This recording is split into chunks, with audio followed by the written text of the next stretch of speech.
Stop overthinking. Stop giving validation to your thoughts. एक Roman stoic philosopher है Seneca. उनका एक बहुत अच्छा कोट है कि we suffer more in our imagination than in reality. और जो आज हम हर एक इंसान के साथ यही प्रॉब्लम है, मेरे साथ और हम सबके साथ।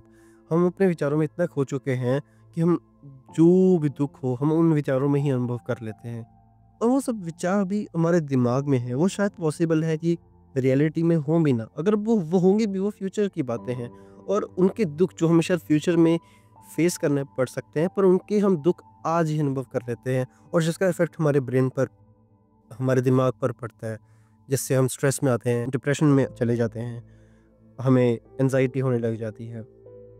और मुझे लगता है इसका एक ही सोल्यूशन है कि विचार आते हैं जाते हैं, कुछ अच्छे होते हैं कुछ बुरे होते हैं, पर विचार विचार ही हैं।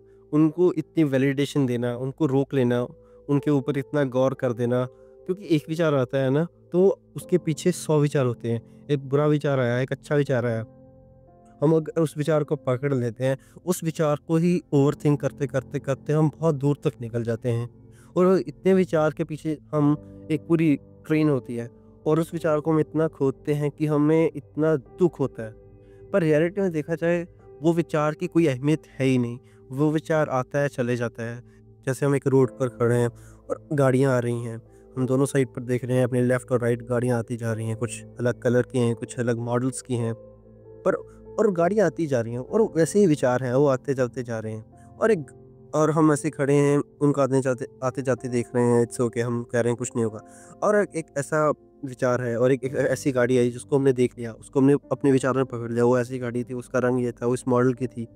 और हमने उस विचार को पकड़ के इतनी बड़ी गलती कर दी कि उस विचार के पीछे जो पूरे इतने ट्रेन के डब्बे थे, वो सारे हमने खोल दिए और अपना समय बर्बाद कर दिया, और टेंशन में आ गए। और ऐसे ही विचार भी काम करते हैं। और एक और एग्जांपल है, जैसे कि आसमान बिल्कुल साफ होता है, जो हमारी भी रियलिटी है। हम एक आसमान है जिसमें कोई दाग और कुछ धब्बे नहीं हैं, और बादल जो आते हैं वो होते हैं विचार। वो जो आसमान है वो हमारी रियलिटी है, जिसमें दाग धब्बे नहीं हैं, जो बिल्कुल साफ सपाट है। और इधर से कुछ आते हैं बादल, जो कुछ कुछ बादल होते हैं जो आते हैं चले जाते हैं। जैसे रोज़ ऐसे होता है, बादल आते जाते रहते हैं। कुछ बादल होते हैं जो बारिश कर देते हैं।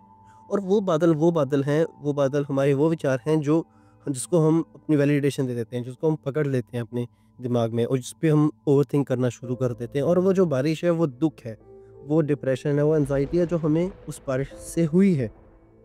पर अगर हम देखें कि अपनी ट्रू रियलिटी जो आसमान है बिल्कुल साफ, जिसमें कोई दाग धब्बा नहीं है, पर वो हमारी रियल रियलिटी, वो हमारी कॉन्शियसनेस है। जो बादल हमें बारिश देता है, जो विचारों में दुःख देता है, वो विचार हमारी रियलिटी हमारी ढक देता है। हमें हमारी सच्चाई से बहुत दूर ले जाता है। हमें हमारी खुशी से, हमारे आनंद से दूर ले जाता है रियलिटी में।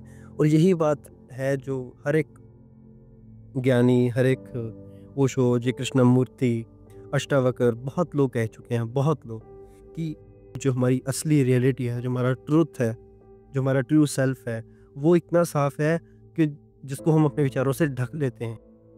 और यही चीज़ है जो हमें बदलनी है। इन्हीं विचारों से उठकर हमें बाहर आना है, और जीना है ऐसे जैसे हम पूरी तरह ज़िंदा हैं। क्योंकि दुनिया में कोई भी इंसान, कोई भी ऐसी चीज़ नहीं है जो तुम्हें दुःख दे सके, तुम्हारे विचारों के अलावा। विचार हमें इतनी पीड़ा देते हैं, इतना दुःख देते हैं, इतना स्ट्रेस, डिप्रेशन देते हैं, जो कोई भी इंसान, कोई बाहरी ताकत तुम्हें नहीं दे सकती। और इसको जान लेना ही दुःख से दूर हो जाना है, और शांति में समा जाना है। और यही क्रांति और ये रेवोल्यूशन है जो हम दुनिया में लाना चाहते हैं। अगर आपको ये समझ आ चुका है तो प्लीज़ आप कमेंट सेक्शन में ज़रूर लिखें, आई एम नाउ अवेक।